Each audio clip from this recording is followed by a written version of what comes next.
Welcome our channel, please subscribe and support. ಅರಮನೆಗಿಂತ ನೆರೆಮನೆ ಲೇಸು. ಗಾದೆ ವಿವರಣೆ. ಗಾದೆ ವೇದಕ್ಕೆ ಸಮಾನ. ವೇದ ಸುಳ್ಳಾದರೂ ಗಾದೆ ಸುಳ್ಳಾಗುವುದಿಲ್ಲ. ಗಾದೆಗಳು ಹಿರಿಯರ ಅನುಭವದ ನುಡಿಮುತ್ತುಗಳು. ಗಾದೆಗಳು ಆಕಾರದಲ್ಲಿ ವಾಮನನಾದರೂ ಅರ್ಥದಲ್ಲಿ ತ್ರಿವಿಕ್ರಮನಂತೆ. ಇದು ಒಂದು ಜನಪ್ರಿಯ ಗಾದೆ ಮಾತಾಗಿದೆ. ಅತಿಯಾಸೆ ಪಡದೆ ಇದ್ದುದರಲ್ಲಿ ಸಂತೋಷಪಡಬೇಕು.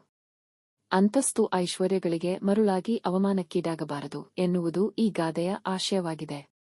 ಇಲ್ಲಿ ಅರಮನೆ ಎಂದಿರುವುದು ಹಣ, ಅಂತಸ್ತು, ಅಧಿಕಾರ ಎಂದು ಮೆರೆದಾಡುವ ಶ್ರೀಮಂತ ಜನರ ಮನೆ ಎಂದರ್ಥ. ಇಂತಹ ಶ್ರೀಮಂತರ ಮನೆಯವರಿಗೆ ಬಡವರ ಕಷ್ಟ ಅರ್ಥವಾಗುವುದಿಲ್ಲ. ಬಡವರನ್ನು ಇವರು ತಮ್ಮ ನೆರೆಮನೆಯವರಾಗಿ ನೋಡಲು ಇಷ್ಟಪಡುವುದಿಲ್ಲ. ಬಡವರಿಗೆ ಕಷ್ಟ, ಚಿಂತೆ, ನೋವುಗಳ ಅನುಭವವಿರುವುದರಿಂದ ಕಷ್ಟದಲ್ಲಿರುವ ನೆರೆಮನೆಯವರ ಕಷ್ಟ ಸುಖಗಳಲ್ಲಿ ಭಾಗಿಯಾಗುತ್ತಾರೆ. ಆದ್ದರಿಂದ ಸರ್ವಜ್ಞ ಕವಿ ಹಂಗಿನ ಅರಮನೆಗಿಂತ ವಿಂಗಡದ ಗುಡಿ ಲೇಸುವೆ ಎಂದಿದ್ದಾನೆ. ಶ್ರೀಮಂತರು ಹಂಗಿಸಿ ಬಡವರನ್ನು ತಮ್ಮ ದಾಸ್ಯದಲ್ಲಿರಿಸಿಕೊಳ್ಳುತ್ತಾರೆ. ಅವರ ಮೇಲೆ ದಬ್ಬಾಳಿಕೆ ಮಾಡುತ್ತಾರೆ. ಆದರೆ ನೆರೆಮನೆಯು ಸ್ನೇಹ ಸೌಹಾರ್ದದ ಸಂಕೇತವಾಗಿದೆ.